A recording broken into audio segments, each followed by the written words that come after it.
یہ طلبہ یونین کس بلا کا نام ہے؟ یہ ڈکٹیٹروں کے لیے بلا ہی ہے۔ یونین سازی جو ہے یہ ایک ایسا حق ہے جو مزدوروں کو حاصل ہے، ان پڑھوں کو حاصل ہے۔ پنجاب یونیورسٹی طلبہ یونین کے سابقہ صدر ڈاکٹر فرید احمد پراچا۔ کہیں وراثت کی لڑائی تو نہیں ہے؟ کیا سیاسی جماعتیں ہیں یہاں پہ؟ کیا ڈیموکریسی ہے؟ کیا ڈیموکریسی کی تعریف پر ہماری سیاسی جماعتیں پوری اترتی ہیں؟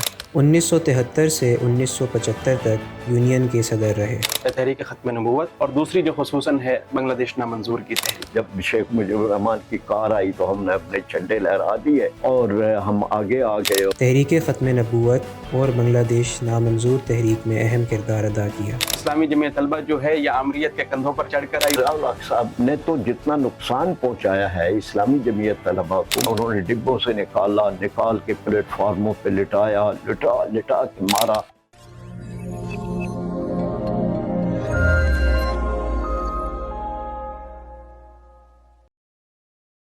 السلام علیکم ورحمۃ اللہ۔ محترم فرید پراچا صاحب، آپ سے ہم سب سے پہلے یہ جاننے کی کوشش کریں گے کہ آخر یہ طلبہ یونین کس بلا کا نام ہے؟ ہمارے ڈکٹیٹرز ہیں وہ بھی خائف نظر آتے ہیں اور ہماری جمہوری حکومتیں بھی اس سے خائف نظر آتی ہیں۔ بسم اللہ الرحمن الرحیم، آپ نے لفظ ٹھیک ہی بولا ہے، یہ ڈکٹیٹروں کے لیے بلا ہی ہے، اس لیے وہ اسے بحال نہیں کرتے، اس سے خائف ہیں۔ وہ سمجھتے ہیں کہ یہ اسٹوڈنٹ یونین جو ہے یہ ان کے لیے ایک رکاوٹ ہے، ایک ان کے خلاف ایک بہت بڑا پولیٹیکل محاذ ہے۔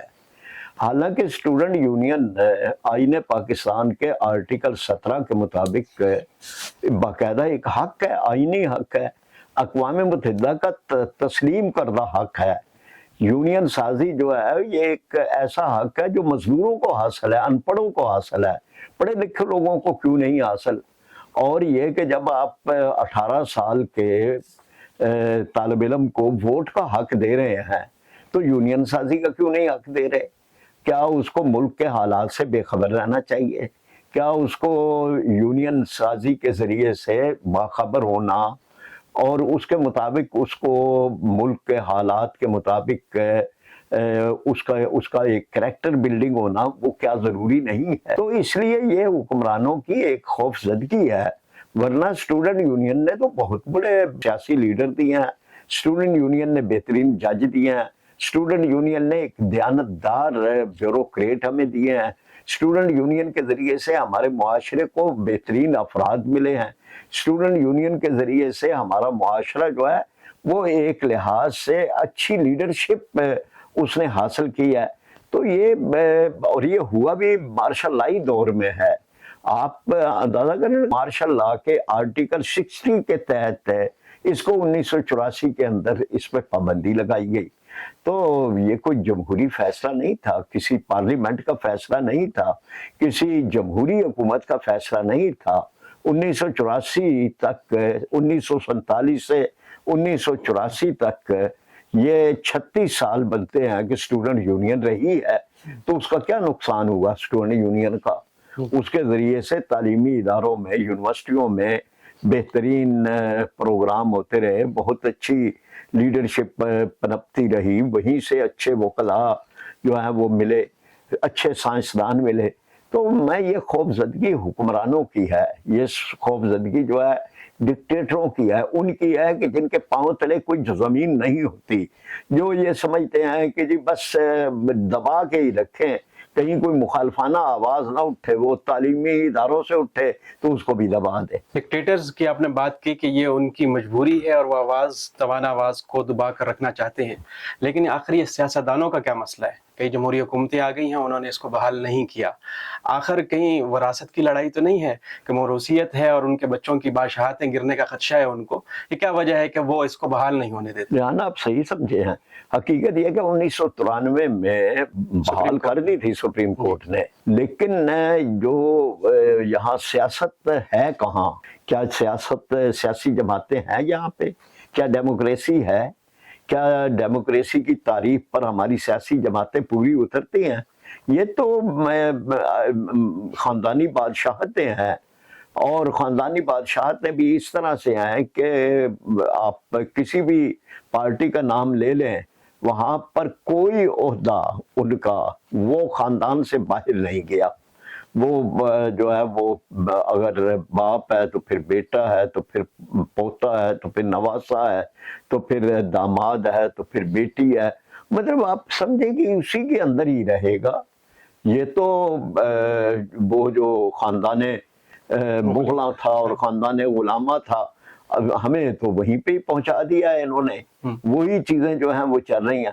اس کا نتیجہ پھر یہ ہے کہ انہیں یہ سمجھ آتا ہے کہ تعلیمی ادارے وہ ان کے پاس نہیں ہے، یہ الیکشن لڑ چکے ہیں، یہ وہاں ہار چکے ہیں، انہوں نے اپنی اسٹوڈنٹ یونین بنانے کی کوشش کی، اپنی تنظیمیں، اور پھر انہیں پتہ چلا کہ ان کی تنظیمیں جو انہوں نے بنائی تھیں وہ تو مافیا بن گئی، وہ تو پتھا خور ہو گئے، وہ تو وہ ان کو ہی آنکھیں دکھاتے تھے، وہ ان سے ہی پتھے لیتے تھے، اس لیے انہیں اپنی تنظیمیں بھی بین کرنی پڑی، اور اسٹوڈنٹ یونین کو بھی انہوں نے پھر بحال نہیں کیا۔ آپ نے پہلے جواب میں یہ ذکر بھی کیا کہ نئی یونین ہے، پولی کی یونین ہے، مزدوروں کی یونین ہے، اچھا اس کے علاوہ ہمارے اساتذہ کے ہاں بھی یونین پائی جاتی ہے، ان کے الیکشنز بھی ہوتے ہیں، وکلا میں بھی ہوتے ہیں، اسٹوڈنٹ یونین اس کی سمجھ نہیں آتی، آیا وہ کیا کوئی تحریک برپا ہوتی ہے یہاں پر، یہاں کوئی شعور ڈیولپ ہوتا ہے کہ جو واقعتاً اس قابل ہے کہ وہ برداشت نہیں کیا جا سکتا حکمرانوں کے لیے؟ آخر وہ آپ لوگوں نے کیا اپنے کردار ادا کیا تھا کہ اتنے خائف نظر آتے ہیں؟ جہاں نے دیکھیں نا، ملکی، قومی، ملی معاملات، مسائل جب پوری قوم کر رہی ہوتی ہے تو اسٹوڈنٹ اس سے الگ تھلگ، کوئی جزیرے میں تو نہیں رہتے۔ بالکل ایسے ہی اسٹوڈنٹ 100% پڑھے لکھے ہیں، تو اسٹوڈنٹ الگ تھلگ تو نہیں رہ سکتے، ان کے والدین، ان کے بہن بھائی، ان کے محلے دار، ان کے شہر کے لوگ کسی چیز میں انوالو ہوتے ہیں تو وہ کیسے؟ مثلا تحریک پاکستان جاری تھی تو قائد اعظم نے خود اسٹوڈنٹ کی ڈیوٹی لگائی، علی گڑھ یونیورسٹی کے طلبہ کی، تو ایک بہت بڑا رول تھا، بلکہ 1 سال اسٹوڈنٹ کا تعلیمی سال ضائع ہو گیا، لیکن قائد اعظم نے یہ فکر دی کہ یہ ضائع نہیں ہو رہا، یہ آپ ایک ملک حاصل کر رہے ہیں، بہت بڑا کام کر رہے ہیں۔ اسٹوڈنٹ دیہاتوں میں پہنچے، علی گڑھ یونیورسٹی کے، ایم اے او کالج کے مختلف جگہ سے، تو وہ اسٹوڈنٹ نے ایک بہت بڑا رول ادا کیا، تو اس لحاظ سے طلبہ نے تحریک پاکستان میں حصہ لیا، اور وہ طلبہ کے بڑے بڑے نام ہیں، جن میں آپ حمید نظامی کا نام لے لیں، مولانا عبدالستار نیازی کا نام لے لیں، آپ قاسم رضوی کا نام لے لیں، بہت زیادہ لوگ، نعمت اللہ خان کا نام لے لیں، یعنی نعمت اللہ خان کراچی کے میئر رہے، وہ اپنے طالب علمی کے زمانے میں اس میں حصہ لے رہے تھے، تو یہ تحریک پاکستان میں لوگوں نے حصہ لیا۔ تو یہ کوئی تانا دے کہ طالب علم کیوں تحریکوں میں حصہ لیتے ہیں، تحریکوں میں حصہ طالب علم نہیں لیں گے تو کون لے گا؟ اچھا، تعلیم کا بھی کوئی نقصان نہیں، اگر تعلیم کا نقصان بھی ہو جائے تو کوئی حرج نہیں ہے، لیکن طلبہ نے جن تحریکوں میں حصہ لیا تعلیم کا بھی کوئی نقصان نہیں ہوا۔ ان تحریکوں میں جن میں طلبہ نے حصہ لیا، ان میں ایک تو میں نے بتایا کہ تحریک پاکستان ہے، پھر تحریک خلافت ہے، یہ پاکستان بننے سے پہلے کی بات ہے، پھر پاکستان بننے کے بعد اسلامی نظام تعلیم کی تحریک ہے، بڑی پرامن طریقے سے چلتی تھی، میلوں لمبے جلوس اس میں نکلے۔ اسی طرح تحریک ختم نبوت ہے 1953 کی، پھر تحریک ختم نبوت 1974 کی ہے، پھر نظام مصطفیٰ کی تحریک ہے 1977 کی، پھر بنگلہ دیش نامنظور تحریک ہے 1974 میں ہوا، پھر عدلیہ بحالی کی تحریک ہے جس میں طالب علم شریک ہوئے، پھر ناموس رسالت کی تحریک ہے جس میں طالب علم شریک ہوئے، پھر اسی طرح سے طلبہ یونین یا طلبہ تنظیموں کے خلاف یا طلبہ یونین کے خلاف جو ہوا، تو اس میں بھی طلبہ پر جب یہ 1984 میں ہوا تو طلبہ نے اپنے مطالبات کے حق میں ایک تحریک چلائی، طلبہ نے بڑے بھرپور طریقے سے حصہ لیا۔ تو اس میں کہیں کون سی چیز ہے کہ جس پہ کوئی کہے توڑ پھوڑ کی یا کوئی کہیں پر کوئی نقصان ملک کو پہنچایا؟ حکومتوں کو بھی صرف توجہ دلائی کہ بھئی یہ مسئلے حل کریں، کوئی یہ نہیں ہے کہ حکومت گراؤ کوئی تحریک تھی، کوئی ایسی تحریک وہ نہیں تھی کہ طلبہ نے حکومت گراؤ تحریک جو ہے وہ کی۔ تو اس میں حکمران جو ڈرتے ہیں وہ اپنے سیاہ اعمال سے ڈرتے ہیں، وہ طلبہ کے اپنے کالے کرتوتوں سے ڈرتے ہیں، وہ طلبہ نہیں ڈراتے ان کو، وہ ان کو اپنے جرائم ڈراتے ہیں۔ جرائم، بالکل درست بات کی ہے، ان کو ان کے اپنے جرائم ڈراتے ہیں، اور وہ بیداری سے خوف زدہ ہے، جی بالکل، کہ کسی قسم کی وہ بیداری کو برداشت نہیں کرنا چاہتے۔ اچھا، آپ کا جو دور ہے، جب آپ زمانے طالب علمی میں تھے تو دو تحریکوں کا آپ نے ذکر کیا ہے، ایک تو ہے تحریک ختم نبوت اور دوسری جو خصوصاً ہے بنگلہ دیش نامنظور کی تحریک. اس کے کوئی چند سیدھا واقعات ذرا ہمیں بتائیں تاکہ جو ہماری نئی نوجوان نسل ہے وہ یہ جان سکے کہ کیا کردار ہوتا تھا نوجوانوں کا جو وہ ادا کرتے تھے. ذرا اس بابت بھی بتائیے گا. یہ بنگلہ دیش نامنظور تحریک کی پہلے میں بات کر لوں. جب تو بنگلہ دیش ایک غلط تھا کہ یہ پاکستان تو پاکستان ہے، مشرقی پاکستان ہے، پاکستان کا حصہ ہے. بالکل انڈیا نے جارحیت کی تھی، اپنی افواج وہاں داخل کی تھی پاکستان. تو مطلب یہ تھا نا کہ اسے تسلیم تو نہیں کیا جانا چاہیے. اگر طلعت سازش کیس تھا، اس میں اگر ہمارے خلاف ایک سازش ہوئی تھی اور جارحیت ہوئی تھی تو پھر پاکستان کو اسے تسلیم تو نہیں کرنا چاہیے تھا ایک ناجائز ریاست کو. تو ہمارا تھا کہ بنگلہ دیش نامنظور تحریک خاص طور پر جب یہاں پر ہو رہی تھی اسلامی سربراہی کانفرنس ہے تو ہم نے یہ محسوس کیا کہ اب شیخ مجیب الرحمان کو رہا کر کے یہاں لا کے تو بنگلہ دیش کو تسلیم کرنے کا ایک معاملہ ہوگا. تو ہم نے بنگلہ دیش نامنظور تحریک کا کیا اور اس میں پھر یہ تھا کہ جی ہم یہ بھی نہیں چاہتے تھے کہ ہمارا یہ تاثر خراب ہو کہ ہم اسلامی سربراہی کانفرنس کے خلاف ہیں. تو ہم نے اس کے لیے کوشش کی کہ ہم پہلے جا کے ملیں، مختلف صحافی جو آئے ہوئے ہیں مختلف علاقوں کے ان کے ساتھ ملے اور ان کو جا کے بتائیں ان کے. تو ہم نے مختلف وفود بنائے، صحافی مختلف علاقوں میں مختلف ہوٹلوں میں ٹھہرے ہوئے تھے یا وفود آئے ہوئے تھے باہر کے ملکوں سے، ان سے جا کے ملے. ہم نے وہ تیار کیے ہوئے تھے انگلش میں اور عربی میں، ان کو جا کے وہ دیے کہ جی ہم یہ چاہتے ہیں کہ اس کو تسلیم نہ کیا جائے یہ اس میں. تو اس کے مطابق ہماری یہ ایکٹیویٹی جو ہے وہ ہوئی. اس میں بھی کئی دلچسپ واقعات ہوئے کہ مطلب ہمارے ساتھ ایک بڑے رہنما تھے، اب تو اللہ کو پیارے ہو گئے. تو انہوں نے جا کے عربی جا کے بولی، پمفلٹ آگے کیا تو اس نے لینے سے ذرا ہچکچایا. تو اس نے کہا خذھا ولا تخف، وہ قرآن کی آیت پڑھی کہ اسے پکڑ دو مت ڈرو. تو اسی طرح سے اس میں پھر ہم نے ان کو یہ بتایا کہ یہ کیا ہے مقصد ہے. تو اس نے قذافی اسٹیڈیم، اب یعنی ہم چاہتے ہیں قذافی اسٹیڈیم میں بولے نحنو تیار بل حکومت لا تیار. تو وہ انگریزی عربی اور پنجابی ملا کے تو اس میں اچھا جب وہاں کھڑے تھے، جب شیخ مجیب الرحمان کی کار آنی تھی تو ہم نے وہاں تک پہنچ گئے. اور پہنچے کہاں سے؟ پولیس تو ہر طرف کھڑی ہوئی تھی اور ان کو گمان ہی نہیں تھا کہ اس طرف سے بھی ہم آئیں گے. یہ چڑیا گھر کی طرف سے ایک راستہ تھا جہاں آج وہ ان کا ہے ISI کا ایک دفتر ہے. اس وقت وہ نہیں تھا، وہ ایک گلی سی تھی، ادھر سے ان کو نہیں خیال تھا کہ ادھر سے. تو ہم جھنڈے لپاٹ کے اور بینر لپیٹ کے اس طرف سے ہم وہاں سے پہنچ گئے. تو این واپڈا ہاؤس کے سامنے ہم اور اسمبلی ہال کے سامنے پہنچ گئے. ادھر بھی پولیس تھی، ادھر سے انہوں نے ہمیں روکنے کی منصوبہ بندی کی ہوئی تھی. ہم ادھر سے پہنچ گئے.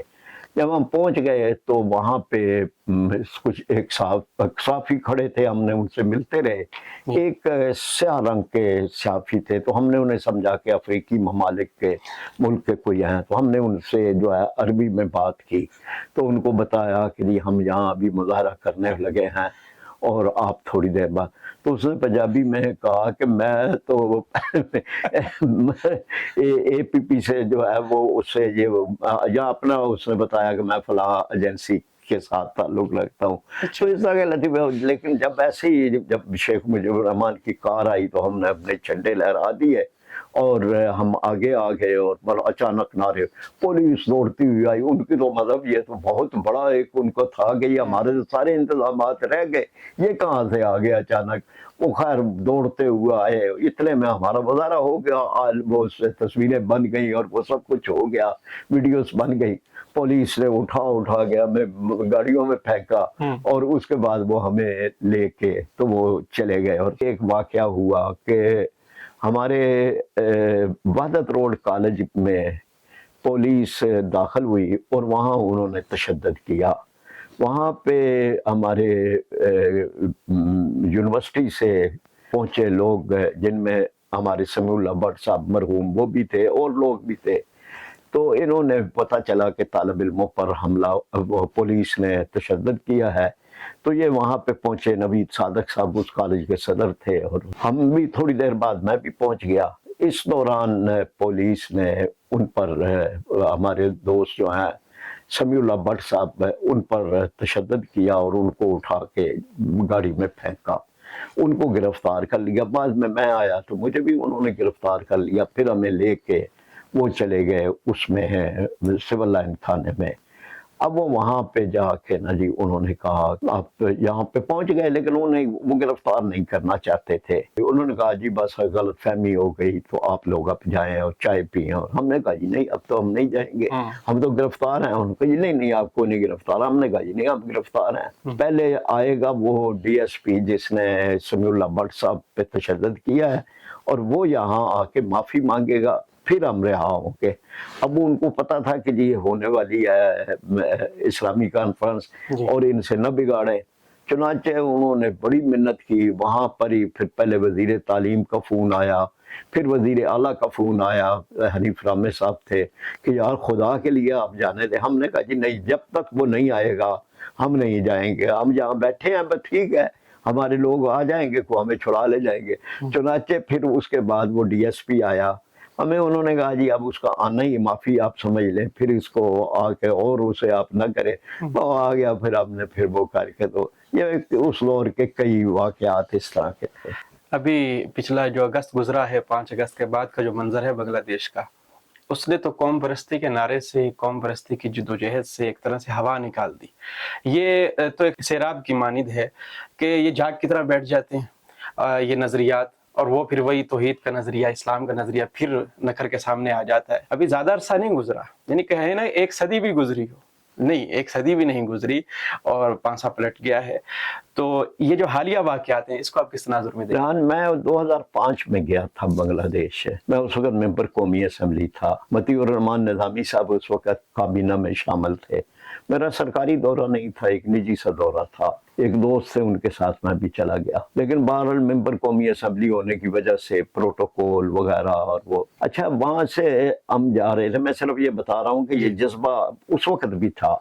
ہم جا رہے تھے وہاں سے چٹاگانگ ڈھاکہ سے, اور راستے میں جس طرح ہمارے یہاں بڑا مقام ہوتا ہے جہاں کئی گاڑیاں کھڑی ہوتی ہیں ناشتے کے لیے, وہاں کھڑے ہوئے تو ایک بہت بڑا ہوٹل تھا کہ جہاں پر میزیں بھری ہوئی تھی اور لوگ تھے. تو وہاں جو ساتھ میرے بنگالی دوست تھے انہوں نے داخل ہو کر, مجھے بتایا بھی نہیں ہے, انہوں نے داخل ہو کر بلند آواز سے کہا کہ آج ہمارے ساتھ پاکستان کی قومی اسمبلی کے ایک ممبر مہمان ہے. ایک دم سارا ہوٹل کھڑا ہو گیا اور لوگوں نے تالیاں بجائیں, استقبال کیا, مجھے آ کے ملے, آٹوگراف لیے. یہ بنگلہ دیش تھا.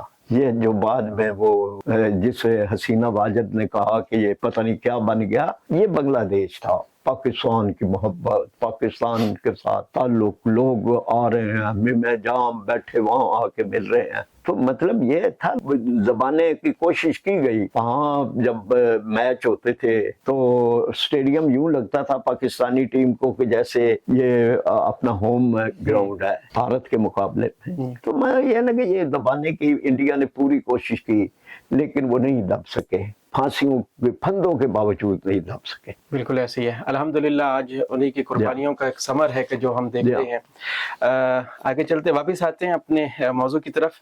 تحریک ختم نبوت کا آپ نے ذکر نہیں کیا, یعنی تحریک ختم نبوت کا کچھ واقعات چیدہ سنائیں ہمیں. 26 مئی کو گئے تھے یہ طالب علم جو مہد سے تھے نشتر میڈیکل کالج کے. یہ 22 مئی کو, یہ 22 مئی کو ان کا دورہ تھا. جیسے شمالی علاقہ جات میں جاتے ہیں, یہ وہاں سے گزرے ہیں ربوہ سے, تو وہاں پہ ربوہ میں انہوں نے یہ پمفلٹ دینے شروع کیے جیسے ان کا طریقہ تھا. تو طلبہ نے پمفلٹ لینے سے انکار کر دیا اور نعرے لگانے شروع کر دیے ختم نبوت کے.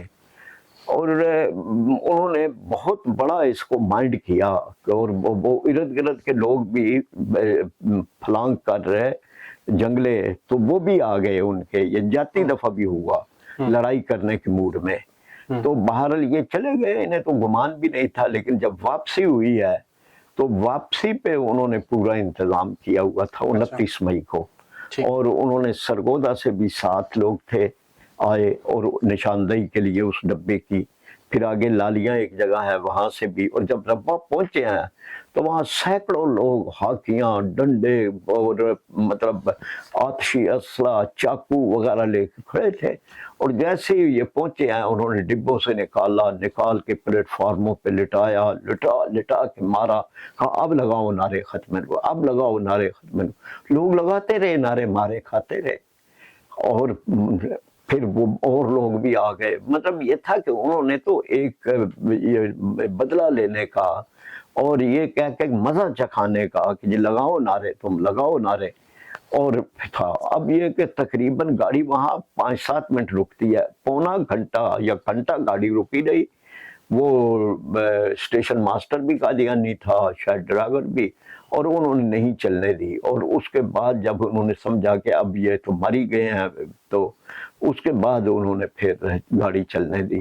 ایسے زخمی حالت کے اندر لوگ گاڑیوں میں, جب لائل پور اس وقت تھا, یہ فیصل آباد, وہاں پہنچے ہیں تو وہاں خبر مل چکی تھی. وہاں عاشقان مصطفیٰ جمع تھے, مولانا تاج محمود صاحب, ان کی مسجد وہیں پر ہی ہے, تو وہ تھے. اور پھر وہاں ان کو مرم پٹی, پھر ہسپتالوں میں پہنچانا. پھر مطلب یہ تھا کہ پھر ایک تحریک. میں اس وقت سرگودا میں تھا, ہم نے اسی دن ہی وہاں پر جلوس وغیرہ, پھر اسی طرح مختلف لوگ مختلف تھے.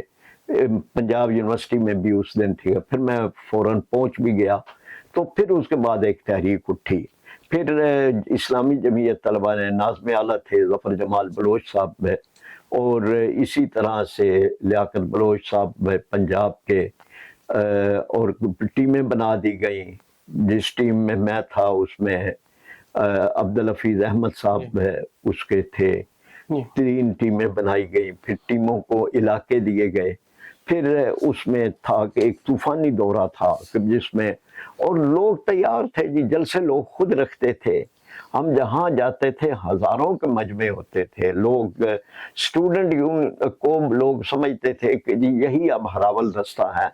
اور اس طرح سے بڑے بڑے جلسے ہوئے, بڑے بڑے ہوئے. جہاں ہم پہنچے ہیں وہاں جلسے پہلے سے ہی جی, جماعت جمعیت جو بھی آپ لگا لیں, عام آدمی تھا اس میں. مطلب جو عاشقان مصطفیٰ تھے, محافظین ختم نبوت تھے. چمنڈا چھوٹا ربوہ, وہاں قادیانی جو ہے نا جی بڑے, اس میں ایک قادیانی خاندان مسلمان ہوا تھا, رفیق باجوہ, انہوں نے ہمارا بڑا ساتھ دیا. پھر مسجد بھری ہوئی تھی. ہمارے دوست انور گوندل صاحب, انہوں نے چندے کی اپیل کی تو عورتوں نے اپنے زیور اتار کر پھینکے. عجیب سما تھا. یہ ختم نبوت کی تحریک تھی. اس کے بڑے واقعات ہیں, اس کے بھی مطلب بڑے دلچسپ واقعات بھی ہیں بڑے. اس میں مثلاً یہ تھا کہ جی ہمارے وہ ختم ہو گئے, جو ڈیٹینشن آرڈر تھے وہ ختم ہو گئے. جمعیت نے فیصلہ کیا تھا گرفتار نہیں ہونا, جلسے بھی کرنے ہیں, غائب بھی نہیں ہونا, گرفتار بھی نہیں ہونا. یہاں اچھرک میں ایک جلسہ تھا, پولیس والے باہر کھڑے تھے. ڈی ایس پی نے مجھے کہا کہ آج تو بچ کے نہیں جائیں گے. اس نے پورا گھیراؤ کیا ہوا تھا. انہوں نے پلاننگ کی ہوئی تھی کہ جلسے کے بعد گرفتار کریں گے. جلسے کے آخر میں یوں ہوا کہ ہمارے دوستوں نے بھی پوری پلاننگ کی ہوئی تھی. میاں مقصود صاحب اس پلاننگ کا حصہ تھے. اس میں یہ تھا کہ جیسے ہی وہ جلسے میں دعا کا وقت آیا تو بتیاں بند کر دی گئی, اور ایک نابینا حافظ تھے, ان کو کندھوں پہ اٹھایا, فرید پراچا زندہ باد, فرید پراچا, وہ لے کے اس طرف جدھر ڈی ایس پی کھڑے تھے ادھر چل پڑے. اس نے ارد گرد گھیرا ڈالنا شروع کر دیا.